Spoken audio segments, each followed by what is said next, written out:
Բարև սիրելի հայրենակիցներ, եթերում կրկին քաղաքական խաչմերուկն է։ Այսօր արդեն ապրիլի 13-ն է եւ այսօր առավոտ մենք միասին քննարկելու ենք շատ կարեւոր մի հարց։ Բնականաբար անդրադառնալու ենք Հայաստանին վերաբերող հարցերի, բայց կարծում եմ, որ ամենակարևոր հարցը, որը որ հիմա վերաբերվում է Հայաստանին եւ կարեւոր է Հայաստանի համար, դա Իրանի եւ Ամերիկայի Միացյալ Նահանգների միջև տեղի ունեցած բանակցություններն են Օմանում։ Բայց ավանդության համաձայն սկսում ենք Հայաստանին վերաբերող հարցերից, անպայման հավանելու կոճակը դրեք։ Ուրեմն երեք նաև հանդիպում է տեղի ունեցել Անտալիայում Ռուսաստանի արտգործնախարար Սերգեյ Լավրովի եւ Բայրամովի միջև եւ շատ կարեւոր հայտարարություն է եղել այդ հանդիպման ժամանակ, փաստացի Ռուսաստանը առաջարկել է աջակցել խաղաղության պայմանագիրը Ադրբեջանի եւ Հայաստանի միջև։ Ինչ է սա նշանակում։ Սա նշանակում է այն, որ Ռուսաստանը հստակ ցանկանում է, որ ինքը դառնա կարևոր այն երկիրը, որի ներկայությամբ, որի միջնորդությամբ, ինչպես ուզում եք դա համարեք, կստորագրվի, եթե ընդհանրապես ստորագրվի այդ խաղաղության պայմանագիրը։ Բնականաբար դա հակասում է մեր ազգային եւ պետական շահերին, այսօրվա Ռուսաստանի մասնակցությամբ ստորագրել նման փաստաթուղթ, քանի որ մենք շատ լավ գիտենք, շատ հեռու պետք չէ գնալ եւ միանգամից հիշենք Երակոմ հայտարարությունը եւ դրա ճակատագիրը եւ թե ինչպես հիմա չի իրականացվում այդ Երակոմ հայտարարությունը, բոլոր կետերը խախտված են, իսկ մեկ կետը, որը որ փոխված է եւ հորինված ձևով մեզ պարտադրվում են ուրիշ ինչ-որ պայմաններ, որոնք որ Հայաստանը չի ստանձնել, հիմա այդ կետով Ռուսաստանը ինքը փորձում էր միշտ Հայաստանին պարտադրել գոյություն չունեցող այդ կետի իրականացումը, այնինչ բոլոր կետերը այդ հայտարարության խախտված են։ Հույսով եմ հասկանում եք ինչի մասին է խոսքը, եւ հետեւաբար եթե խաղաղության պայմանագիրը կնքվում է Ռուսաստանի հովանու ներքո, Ռուսաստանի խաղաղությամբ, պատկերացնում եք, ինչ վատ հետևանքներ դա կունենա այդ խաղաղության պայմանագրի համար։ Կարելի է միանգամից ասել, որ խաղաղության պայմանագիրը դառնում է անիմաստ եւ նույնիսկ վտանգավոր։ Երեք մենք անդրադարձանք պանելային քննարկմանը, որը որ տեղի ունեցել Բայրամովի, Արարատ Միրզոյանի եւ Մակա Բոճորաշվիլիի միջև Վրաստանի արտգործնախարարի եւ Ադրբեջանի արտգործնախարարի հայտարարությունները ես չէի մեջ բերել, բայց կարծում եմ կարեւոր է նաեւ ասել, որ Վրաստանի արտգործնախարարը հստակ շեշտել է, որ Վրաստանի համար կարեւոր առաջնահերթություն է խաղաղությունը Հարավային Կովկասում։ Նրա խոսքերով տարածաշրջանը բավականին մեծ ներուժ ունի, որը որ ամբողջությամբ իրացնելու համար պետք է կայուն խաղաղություն։ Եվ նրա խոսքերով Վրաստանը ավելին է քան միջնորդ, քանի որ Վրաստանին եւս վերաբերվում է այն, ինչ կատարվում է տարածաշրջանում, եւ դրա համար Վրաստանը միշտ էլ առաջարկել է իր օգնությունը, իր հարթակ դառնալու գաղափարը, գիտեք նաեւ դրա մասին, բազմիցս խոսվել է, որ Վրաստանը իրոք ցանկանում է միջնորդ դառնալ։ Եթե անկեղծ լինենք, իրոք Վրաստանի շահերից է բխում,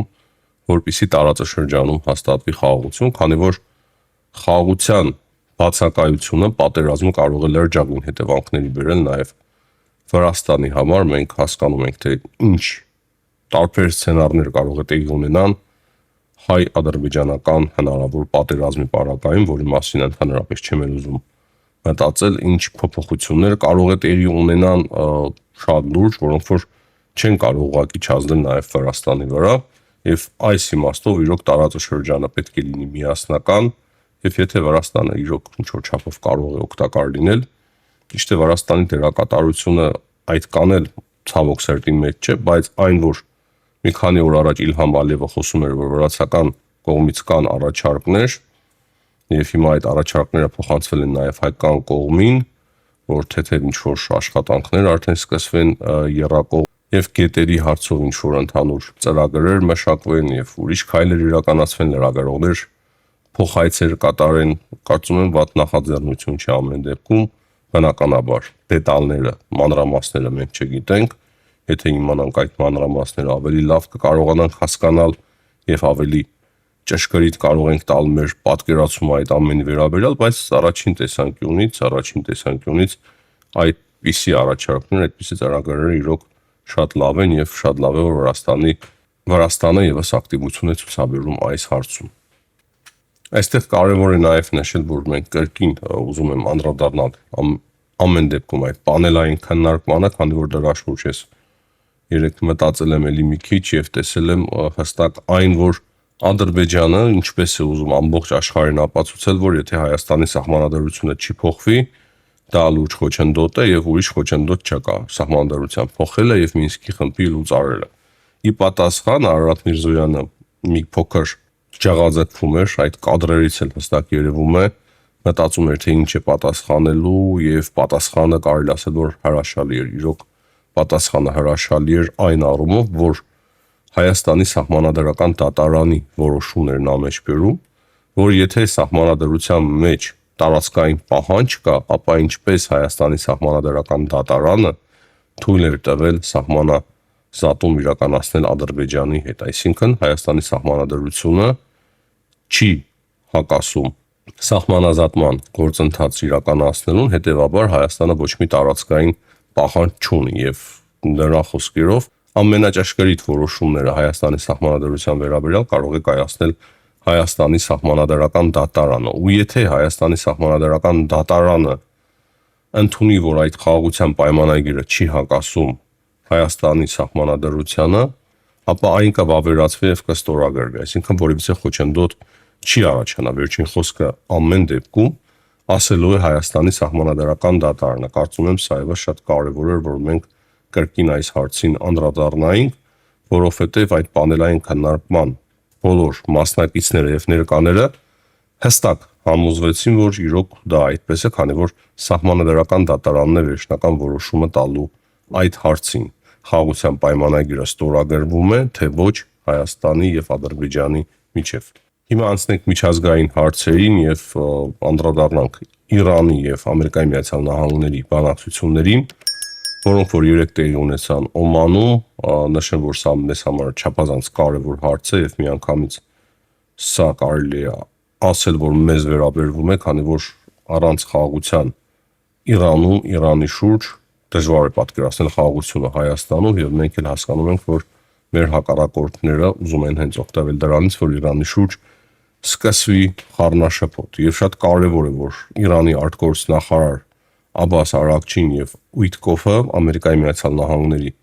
այդ ներկայացուցիչը, բիզնեսմեն ներկայացուցիչը, ում որ Թրամփը ուղարկում է մեկ Մոսկվա, մեկ Օման, մեկ այլ երկիր տարբեր բանակցությունների, հիմա բանակցում էր արդեն Իրանի արտգործնախարարի հետ եւ տարբեր տեղեկություններ կան, բայց ընդհանուր առմամբ այդ տեղեկությունները դրական են։ Կարևոր է նշել, որ կողմերը պայմանավորվել են հաջորդ շաբաթ շարունակել բանակցությունները։ Սա արդեն լավ է, հիշում եք, ես ասում եմ, եթե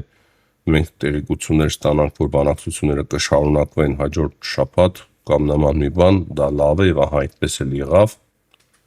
Եվ կարևոր է նաեւ նշել, որ իրանական կողմի հաղորդագրության մեջ հստակ նշվում է, որ այդ բանակցությունները տեղի են ունեցել շատ կոնստրուկտիվ մթնոլորտում։ Կարևոր է նշել, որ Իրանը ասում է, որ այդ բանակցությունները միջնորդավորված են, այսինքն երկկողմանի չեն, եռակողմ են եղել։ Օմանի ներկայացուցիչը եւս մասնակցել է, քանի որ Այաթոլլահ Խամենեին հանձնարարել էր, որ երկկողմ ուղիղ բանակցություններ չպետք է տեղի ունենան Ամերիկայի Միացյալ Նահանգների հետ, բայց ամերիկյան կողմը ներկայացնում է, որ երկկողմ բանակցություններ են եղել, քանի որ Օմանի ներկայացուցիչը մի պահ դուրս է եկել եւ Ուիտկոֆը եւ Իրանի արտգործնախարար Աբբաս Արաքչին նաեւ բանակցել են երես-երեսի։ Շատ հետաքրքիր է սա, բայց կարևորը դա չէ, կարևորը այն է, որ մենք ունենք տեղեկություններ, որ այդ բանակցությունները տևել են 2.5 ժամ, բավականին տևական բանակցություններ են եղել։ Ես կարծում եմ, որ բազմաթիվ հարցեր հնարավոր էր այդտեղ քննարկել եւ կարևորը այն է, որ կան հստակ տեղեկություններ, որ Ամերիկայի Միացյալ Նահանգները այդ բանակցությունների ընթացքում գնացել է փոխզիջումների այն առումով, որ միայն բարձրաձայնվում է հիմա Իրանի ատոմային ծրագրի ռազմական բաղադրիչ, այսինքն Ամերիկայի Միացյալ Նահանգները հստակ մեկ պահանջ ունեն եւ մեկ պահանջի վրա են հիմա պնդելու, որ Իրանը չստեղծի ատոմային ծրագիր, հրաժարվի ատոմային զենք եւ հրաժարվի ատոմային զենք ունենալուց։ Իսկ խաղաղ ատոմային ծրագիրը Իրանը կկարողանա շարունակել։ Այս տեղեկությունները խիստ նախնական են, բայց կարծես թե վստահելի են։ Նույն ժամանակ Ամերիկայի Միացյալ Նահանգները հրաժարվում են կարծես թե նախորդ պահանջներից, որով որ նախորդ պահանջների մեջ կային պրոքսի ուժերի զինումը տարբեր երկրներում, երևի թե այդ թվում նաև Հեզբոլլան, Պաղեստինը, Հութիները, չնայած որ այդ երեքի հարցն էլ կարծես թե արդեն լուծել են Ամերիկայի Միացյալ Նահանգները եւ Իսրայելը, երևի իմաստ էլ չկա այդ հարցը բարձրաձայնել, Սիրիայում էլ են Իրանին բավականին լուրջ ձևով թույլատրել, կա նույնիսկ դուրս են մղել Սիրիայից, ավելի անկեղծ եւ ճիշտ լինենք, դուրս են մղել Պաղեստինից, դուրս են մղել Լիբանանից, հիմա դուրս են մղում Եմենից։ Եվ երևի դա է պատճառը, որ այդ հարցը չի էլ բարձրացվել նորմալ ձևով եւ այդ հարցի շուրջ երևի թե Ամերիկայի Միացյալ Նահանգները զիջումների է գնալու։ Այսինքն հիմնականում կենտրոնանում են Իրանի ռազմական այդ ատոմային ծրագրի վրա եւ ոչ թե խաղաղ ատոմային էներգետիկայի ծրագրի վրա։ Դրա դիմաց Իրանը պետք է ստանա այն, որ Իրանի նկատմամբ պետք է չեղարկվեն պատժամիջոցները։ Եվ եթե սա տեղի ունենա, սա լինի լուծումը, սա հրաշալի տեղեկություն է լինելու մեզ համար։ Եթե Իրանը դուրս գա պատժամիջոցներից եւ ռազմական վտանգն էլ չեզոքանա Իրանի նկատմամբ, դա իրոք մեծ հնարավորություններ է բացելու մեր տարածաշրջանում, Հայաստանը ավելի հեշտ եւ անխափան կարողանա խորացնել իր հարաբերությունները Ամերիկայի Միացյալ Նահանգների հետ, ինչպես նաեւ Եվրամիության հետ, այլևս հղում չեն կարողանա ոչ մեկ կատարել Իրանի վրա, որ Իրանը դեմ է, չնայած որ Իրանը այսպես էլ դեմ չէր մեծ հաշվով հայ-ամերիկյան եւ հայ-եվրոպական հարաբերությունների, բայց այդ ժամանակ ավելի լավ պատկեր կունենանք մենք բնականաբար արդեն կմտածենք, թե ինչպես կարելի է համագործակցությունը խորացնել եւ դառնալ կամուրջ Ամերիկայի Միացյալ Նահանգների եւ Իրանի միջև կամուրջ բարեսպոն իմաստով։ Այսինքն Հայաստանը ինքնին կդառնա կամուրջ Հնդկաստանից, Հայաստանով, Վրաստանով դեպի Եվրոպա, ինչը բնականաբար ձեռնտու է նաեւ Ամերիկայի Միացյալ Նահանգների համար։ Եվ պատկերացրեք, եթե Իրանի շուրջ այս խնդիրը կարգավորվի իրոք եւ հնարավոր լինի նաեւ ստորագրել խաղաղության պայմանագիրը, իմիջայլ Ադրբեջանի հետ։ Իմիջայլոց ասեմ, որ եթե Իրանի շուրջ ամեն ինչ հանդարտվում է, լավ հեռանկարներ են առաջանում, ապա խաղաղության պայմանագրի ստորագրումը եւս դառնում է շատ ավելի իրատեսական։ Այսինքն հիմա Ամերիկայի եւ Իրանի միջև տեղի ունեցող բանակցություններից ինչ որ չափով կարող է կախված լինել նաեւ հայ-ադրբեջանական բանակցությունների այդ խաղաղության պայմանագրի ճակատագիրը, այսինքն մեծ ազդեցություն կարող է դա ունենա, եթե չասենք հիմնական եւ ամենակարևոր ազդեցությունը, բայց բավականին մեծ եւ ծանրակշիռ ազդեցություն կարող է դա ունենա հենց այդ որոշման վրա, այսինքն Իլհամ Ալիևը կարող է որոշում կայացնի, որ իրոք պետք է արդեն ստորագրել խաղաղության պայմանագիրը, քանի որ հնարավորություն այլևս չի լինելու սկսել պատերազմ ընդդեմ Հայաստանի։ Հիմա մի քանի բառով անդրադառնանք ռուս-ուկրաինական պատերազմին, երեք տեղեկություն տարածվեց, որ հերթական պատժամիջոցներն է Դոնալդ Թրամփը երկարաձգել Ռուսաստանի նկատմամբ, որը որ մտցրել էր Ջոզեֆ Բայդենը, գիտենք, որ մեկ պատժամիջոցներ, մեկ ստորագրությամբ նա երկարաձգել էր, կարծես թե 1 ամիս առաջ, սա արդեն երկրորդն է, այսինքն տարբեր պատժամիջոցներ կան, որոնք որ լրանում են 1 տարի անց, հիմա Թրամփը կրկին ստորագրել է պատժամիջոցները երկարաձգելու հարցը 1 տարով, եւ սա հստակ վկայում է այն մասին, որ Ռուսաստանի շուրջ դերևս բանակցությունները որևիցե դրական արդյունք, դրական լուծման չեն հասել։ Մենք խոսել ենք նաեւ այն մասին, որ հիմա բարդ են նաեւ հարաբերությունները Ամերիկայի Միացյալ Նահանգների եւ Ուկրաինայի միջև, քանի որ այդ հազվագյուտ մետաղների եւ միներալների պայմանագրի շուրջ նոր պայմաններ են ավելացվել եւ ավելի վատը փաստացի գազատարը, Ռուսաստանի գազատարը, որը որ անցնում է Ուկրաինայով եւ գնում է դեպի Եվրոպա, ուզում է վերահասկել Ամերիկայի Միացյալ Նահանգները, ինչին դեմ է Ուկրաինան։ Ուկրաինայի մասով երեք նաեւ խոսեցինք, որ Վիտկոֆի դիրքորոշումները շատ պրո-ռուսական են համարվում, ինքը Վիտկոֆը ուղղակի բիզնեսմեն է եւ իրան պետք են ուղղակի արդյունքներ եւ ինքը աշխատում է դրա ուղղությամբ եւ նրա պատկերացումը այն է, տարբեր լրատվամիջոցներ տարածում են, որ այն տարածքները, որը որ Ռուսաստանը գրավել է, դրանք պետք է մնան եւ ճանաչվեն Ռուսաստանի որպես տարածքներ, Ռուսաստանի ձեռքում պետք է մնան եւ պետք է ճանաչվեն որպես Ռուսաստանի տարածքներ։ Ինչին դեմ է Քիթ Քելոգը, մեկ այլ թիմակից Դոնալդ Թրամփի, նա էլ իր առաջարկության մեջ, որը որ չնայած հետո հերքվեց, ասում էր, որ պետք է Ուկրաինան բաժանվի 3 գոտիների, 3 ավելի ներկայացել էին որպես 3 մասերի, բայց ավելի ճիշտ է ասել 3 գոտիների, այսինքն ռուսական գոտու, որտեղ որ ռուսական զորքերն են կանգնած, մեջտեղը լինելու են ուկրաինական զորքերը եւ արդեն արևմուտքում, Ուկրաինայի արևմուտքում լինելու են բրիտանա-ֆրանսիական զորքերը, չնայած որ դա եւս փորձեց հերքել Քելոգը, որ նման ձևով ինքը չի արտահայտվել, նման ձևով ինքը չի մոտինում հարցին եւ ինքը նույնիսկ քննադատել է Ուիտկոֆին եւ Ուիտկոֆի մոտեցումները։ Այսինքն այս ամենը հստակ վկայում է նաեւ այն մասին, որ Թրամփի թիմում եւս մենք տեսնում ենք բավականին լուրջ խնդիրներ, ընդհանուր միասնական մոտեցում չկա Ուկրաինայի մասով։ Հնարավոր է դա կար նաեւ Բայդենի օրոք նման մոտեցումներ կային, բայց Բայդենի ժամանակ այդ ամենը կարողանում էին պահել։ Այդ մասներ փաստացի նաեւ խոսել 2 օր առաջ նախկին պետքարտուղար Էնթոնի Բլինքենը, ասելով, որ կային հակասություններ Ուկրաինայի հետ,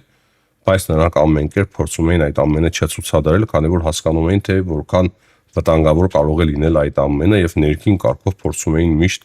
այդ հարցերը լուծել։ Իսկ հիմա Դոնալդ Թրամփի օրոք մենք բոլորս տեսնում ենք, որ ամեն ինչը բաց է ընթանում, թե վեճերը, թե մոտեցումները, թե մտահղացումները,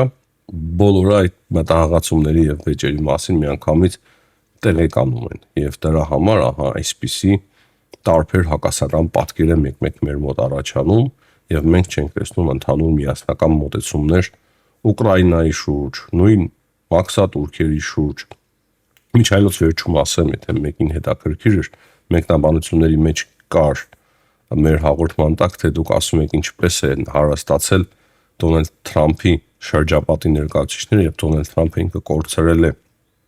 $500 միլիարդ, ասեմ, որ շատ հետաքրքիր խաղ է իրականացրել Դոնալդ Թրամփը, ես իրականում համոզված չեմ, որ ինքը կորցրել է $500 միլիարդ, ասեմ ինչու։ Այդ մաքսատուրքերի, այդ տարիֆների պատերազմը, երբ որ հայտարարում ես, բոլորը հասկանում են, որ ընդհանուր ակցիաները, բոլոր ընկերությունների ակցիաները նվազում են։ Եվ Թրամփի շրջապատի մեջ կան բազմաթիվ մարդիկ, ովքեր որ ունեն բազմաթիվ տարբեր ընկերությունների ակցիաներ։ Եվ մինչև այդ մաքսատուրքերի հայտարարելը այդ մարդիկ բավականին մեծ կալորիկ գումարների լավ գներով ակցիաներ են վաճառել։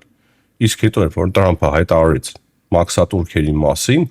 այդ ակցիաները 2-3 օրում փլուզվեցին ռեկորդային, շատ ցածր ցուցանիշի, ահռելի շատ ցածր ցուցանիշի, եւ այս մարդիկ սկսեցին գնել այդ նույն ակցիաները, որոնք որ թանկով վաճառել էին։ Ու երբ որ արդեն Թրամփը չեղարկեց 90 օրով այդ մաքսատուրքերը, սրանք աժանով գնեցին, հիմա կրկին այդ ակցիաները թանկացան։ Հույսով եմ հասկանում եք ինչի մասին է խոսքը, եւ դա հնարավորություն տվեց Թրամփի շրջապատին վաստակել բավականին լավ գումարներ։ Այս պահի դրությամբ այսքանը, սիրելի հայրենակիցներ, կրկին հիշեցնեմ լայքերի համար, բաժանորդագրվեք, եթե չեք բաժանորդագրվել մեր ալիքին, հաջողություն եմ ցանկանում բոլորիդ, ցտեսություն, կհանդիպենք։